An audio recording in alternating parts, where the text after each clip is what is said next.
Hi guys, सो slot 1 already हो चुका है और स्लॉट 2 भी शुरू हो चुका है। सो स्लॉट 1 कैसा आया, जैसे कि हम लोगों ने एनालिसिस किया, तो अब मैं सारा कंक्लूड कर देता हूँ आपके सामने। तो स्लॉट 1 में जैसा कि अगर मैं यहाँ पे क्वांट सेक्शन की बात करूँ तो अगेन 22 क्वेश्चंस थे, जैसे कि लास्ट ईयर भी थे। किस किस में से कितने कितने क्वेश्चंस थे तो थोड़ा सा आइडिया दे देता हूँ मैं, ताकि आप लोगों को उस चीज़ को ध्यान में रखते हुए पेपर को अटेम्प्ट करो। तो as far as arithmetic is concerned, उसमें से 7 to 8 क्वेश्चन थे। अरिथमेटिक में से थोड़े से अरिथमेटिक में 7 to 8 थे, अलजेब्रा में थोड़े से ज़्यादा थे, वहाँ पे बहुत ज़्यादा नहीं थे, बट 8 to 9 क्वेश्चंस थे। ज्योमेट्री की बात करें तो 2 to 3 क्वेश्चंस थे। अगर नंबर सिस्टम की बात करें तो 2 क्वेश्चंस थे, और अगर हम बात करते हैं P&C की तो वहाँ से 2 क्वेश्चंस थे। तो ये था पूरा कंप्लीट स्लॉट 1 का कि किस में से कितने क्वेश्चन आए थे। अब क्वेश्चन बेसिकली हमें कहाँ से करने चाहिए और कैसे करने चाहिए, तो मैं आपको और आइडिया देता हूँ। क्योंकि हम लोगों ने सबने अरिथमेटिक पढ़ा हुआ है, तो हम चाहेंगे कि अरिथमेटिक में से ज़्यादा क्वेश्चन करें जो कि डुएबल भी हैं, वहाँ से आप ज़्यादा से ज़्यादा क्वेश्चन निकाल सकते हो।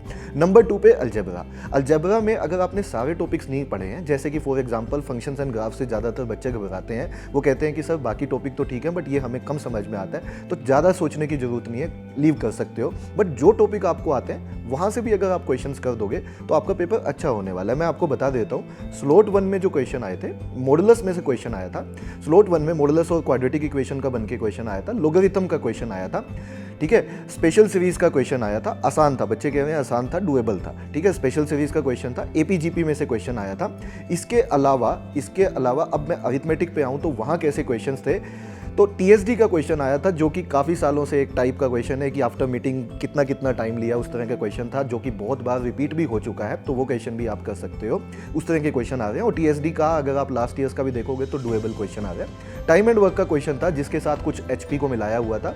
और इन एचपी 3 लोग हैं, उनका जो टाइमिंग है वो एचपी में है, तो हार्मोनिक प्रोग्रेशन का आपको थोड़ा सा आइडिया होना चाहिए, ठीक है। तो इस तरह के क्वेश्चंस थे। प्रॉफिट एंड लॉस का क्वेश्चन था, एवरेज मिक्सचर एलिगेशन का क्वेश्चन था, एवरेज का एक क्वेश्चन था, मिक्सचर एलिगेशन में से एक क्वेश्चन था, जो कि जैसी हमने प्रैक्टिस की है, जैसी आप लोगों को प्रैक्टिस करवाई गई है, बिल्कुल वैसे ही कहीं ना कहीं कॉन्सेप्ट बना के या फिर बिना कॉन्सेप्ट के भी क्वेश्चन हो रहे थे, डुएबल थे। तो अगर 7 to 8 क्वेश्चन हमारे अरिथमेटिक में से आए हैं, तो आराम से 4 to 5 क्वेश्चन आप वहाँ से कर सकते थे। अलजेब्रा में से 8 to 9 क्वेश्चन है, जिसमें से आप अगर 3 to 4 क्वेश्चन भी कर पाएँ तो 8-9 क्वेश्चन यहाँ से आप कर सकते हो। एक क्वेश्चन 2 क्वेश्चन आप ज्योमेट्री के, एक क्वेश्चन 2 क्वेश्चन अगर आप एक क्वेश्चन नंबर सिस्टम का कर देते हो, तो आराम से 11, 12, 13 तक क्वेश्चन किए जा सकते हैं, जो कि अपने आप में एक बहुत अच्छा अटेम्प्ट है। अगर मैं लास्ट ईयर से कंपेयर करूं कैट 2022 से, तो पेपर मोटा मोटी बिल्कुल उसी लेवल का आ रहा है जैसा लेवल वहाँ था। तो आपको बहुत ज़्यादा सोचने की ज़रूरत नहीं है, आप बिल्कुल एकदम रिलैक्स होकर बढ़िया तरीके से पेपर दे के आओ। और अगर कुछ क्वेश्चंस बिल्कुल अलग आ रहे हैं तो बिलीव मी ऐसे क्वेश्चन आएंगे। बस मैं एक बार स्ट्रेटेजी फिर से रिपीट कर देता हूँ, स्ट्रेटेजी मत भूलना, हमने हर क्लास में की है, चाहे कोई AIMT हुआ हो हमारा, चाहे कोई कैट 22 का एनालिसिस मैंने लिया हो। और वो स्ट्रेटेजी क्या थी, सबसे पहले 2 से 3 मिनट हमें पेपर को एनालाइज करना है, देखना है कि कौन सा क्वेश्चन किस में से आया। परसेंटेज का क्वेश्चन है, प्रॉफिट एंड लॉस का क्वेश्चन है, मिक्सचर का है, एलिगेशन का है। पूरा क्वेश्चन पढ़ने की जरूरत नहीं है, ऊपर से पढ़ोगे तो आइडिया लग जाएगा कि ये क्वेश्चन किस टॉपिक का है और इजी है या मॉडरेट है या डिफिकल्ट है। 2 से 3 मिनट में ये काम हो जाता है, मैंने आपके सामने करके दिखाया है, कई एनालिसिस लिए हैं। उसके बाद आपको वही क्वेश्चन करना है जो 1 मिनट वाले क्वेश्चन है, या तो 1 मिनट में किया जा सकता है या 1 मिनट में छोड़ा जा सकता है। वो क्वेश्चन चाहे कोई भी नंबर का हो, चाहे वो क्वेश्चन अरिथमेटिक का हो, चाहे अलजेब्रा का हो, चाहे कोई भी नंबरिंग पे आता हो, इससे फ़र्क नहीं पड़ता।